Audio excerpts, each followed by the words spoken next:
मुख्यमंत्री श्रद्धेय श्री प्रकाश सिंह बादल जी, हिमाचल प्रदेश के मुख्यमंत्री आदरणीय श्री प्रेम कुमार धूमल जी, मंच पर बैठे हुए विभिन्न धर्मों के धर्मगुरु, राजनीतिक और सामाजिक नेता, बहनों और भाइयों,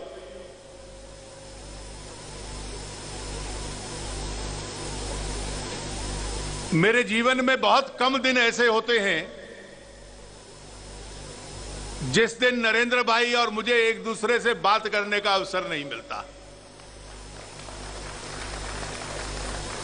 बातचीत में सामाजिक और राजनीतिक विषय रहते हैं। कम बोलना उनका स्वभाव है और मैं कई बार उनके वाक्यों का अर्थ बाद में समझने का प्रयास करता हूं, लेकिन सचमुच में आज का जो उनका भाषण मैंने सुना, इस सद्भावना मिशन का आरंभ करते हुए, मुझे इस कहने में कोई संकोच नहीं है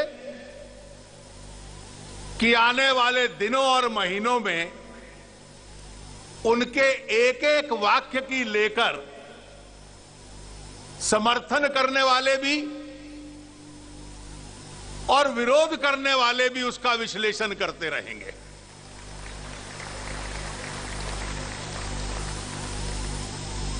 आज देश की जिस राजनीतिक स्थिति के दौरान यह भाषण दिया गया है,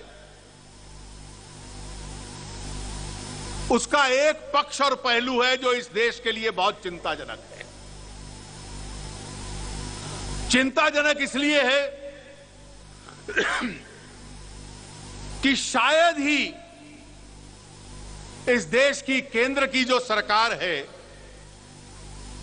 उसको लेकर जो निराशा का माहौल देश में है, इतना निराशा का माहौल केंद्र की इस राजनीति को लेकर आज तक इसके देश में नहीं हुआ होगा। बड़े गर्व के साथ हम कहते हैं,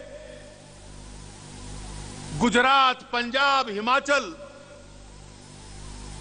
और अब तो हमारे तमिलनाडु के मित्र थंबीदुराई जी और डॉक्टर मैत्रियन, दोनों सदनों में एआईडीएमके के नेता भी हमारे बीच में आ गए हैं और हम सब उनकी नेता जयललिता जी का बहुत आभार व्यक्त करते हैं कि अपने प्रतिनिधियों, अपने दोनों नेताओं को भेजकर एक बहुत महत्वपूर्ण संदेश उन्होंने पूरे देश को दिया है।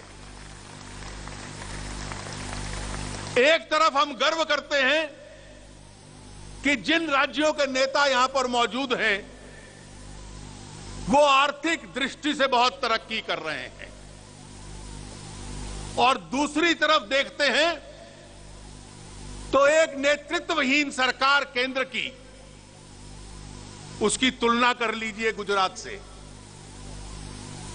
जो कितने वर्षों से इस देश की अर्थव्यवस्था को आगे बढ़ाने के लिए जो आर्थिक निर्णय लेने चाहिए वो ले नहीं पा रही। एक तरफ आप सद्भावना की बात करते हैं, हमदर्दी की बात करते हैं, जिसको चोट लगी हो उसके साथ सहानुभूति की बात करते हैं, और केंद्र की हुकूमत जो निर्णय लेती है, पिछले 2-3 दिन के उनके निर्णय ले लीजिए तो इस देश के गरीब आदमी के लिए, कमजोर आदमी के खिलाफ प्रहार करने का काम करती है। एक तरफ लोग कहते हैं, जिस किसी ने व्यवसाय या उद्योग लगाया गुजरात में, पूरी दुनिया में जाकर कहता है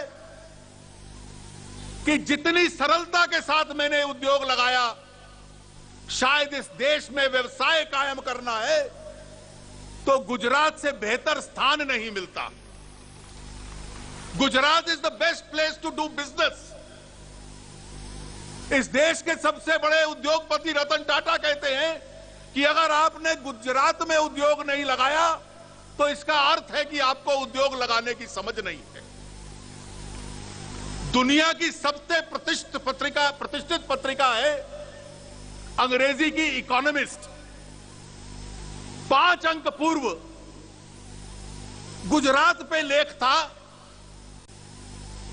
और लेख का आधार यह था कि जैसे रेलगाड़ी को एक इंजन खींचता है, गुजरात इंजन भर के भारतीय अर्थव्यवस्था को खींचने का काम करता है। It's the engine of India's economic growth.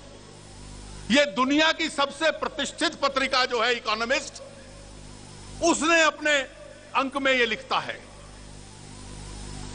एक तरफ गुजरात में ईमानदारी की राजनीति, एक नए प्रकार का प्रशासन, और एक दूसरी तरफ एक भ्रष्टाचार का माहौल और भ्रष्टाचार के ऐसे कांड जिन अंकों की हम कल्पना नहीं कर सकते थे, इस प्रकार के कांड हैं।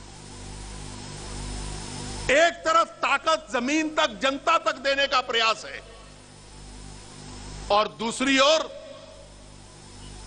इस देश के संघीय ढांचे को तोड़ने का प्रयास है। पिछले सप्ताह नेशनल इंटीग्रेशन काउंसिल की बैठक हुई। जिस विषय को लेकर हुई, एक मुख्यमंत्री केंद्र पे आरोप लगा रहा था कि आप राज्यों को कमजोर करते हैं। कांग्रेस का भी एक मुख्यमंत्री ऐसा नहीं था जो केंद्र का उस विषय पे समर्थन करने को तैयार हो। आतंकवाद की एक घटना देश में हुई, पिछली 7 घटनाएं, कोई उसका उत्तर क्या है, उसमें कौन दोषी है, यह बतलाने का प्रयास भी हम लोगों को केंद्र सरकार नहीं कर पाई। इस परिस्थिति में मैं आज के इस सद्भावना मिशन को और उसका आरंभ करने के लिए नरेंद्र भाई मोदी के इस उपवास को और उनके इस निर्णय को ऐतिहासिक मानता हूं। ऐतिहासिक इसलिए मानता हूं और जो उनके भाषण का अर्थ मुझे समझ में आया है वो बड़ा सरल अर्थ है। गुजरात ने भूकंप देखा, उसके तुरंत बाद गुजरात ने साइक्लोन देखा, उसके तुरंत बाद गुजरात ने एक सांप्रदायिक तूफान देखा। देश दुनिया में आलोचना थी, लेकिन उस वक्त मजबूत निर्णय वो होता है, नेतृत्व वो होता है जो इस तूफान का भी मुकाबला करने की क्षमता रखता है, ताकत रखता है।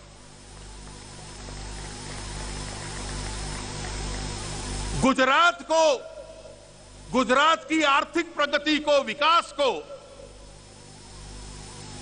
एक चरण सीमा पे ले जाना है। आलोचना के सामने दबना नहीं है। जिस प्रकार से केंद्र की सरकार को लकवा मारा हुआ है, उससे यह सबक है कि 2002 से लेकर आज तक एक के बाद एक निर्णय करना। पूरे देश में इतना निवेश नहीं आता था, एक वर्ष की ग्लोबल इन्वेस्टर के सम्मेलन में गुजरात में आने लग पड़ा। गुजरात को आर्थिक विकास की चरण सीमा पे ले जाना और उस चरण सीमा पे ले जाने के साथ साथ जितनी योजनाएं हैं, गरीब आदमी को उसमें सहायता मिले,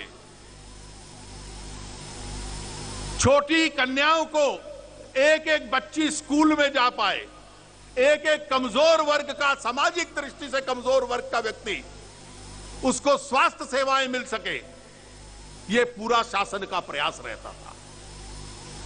और उसके साथ साथ अगर आर्थिक विकास चाहिए तो गुजरात के अंदर सामाजिक सद्भावना का भी एक दौर कायम किया जाए।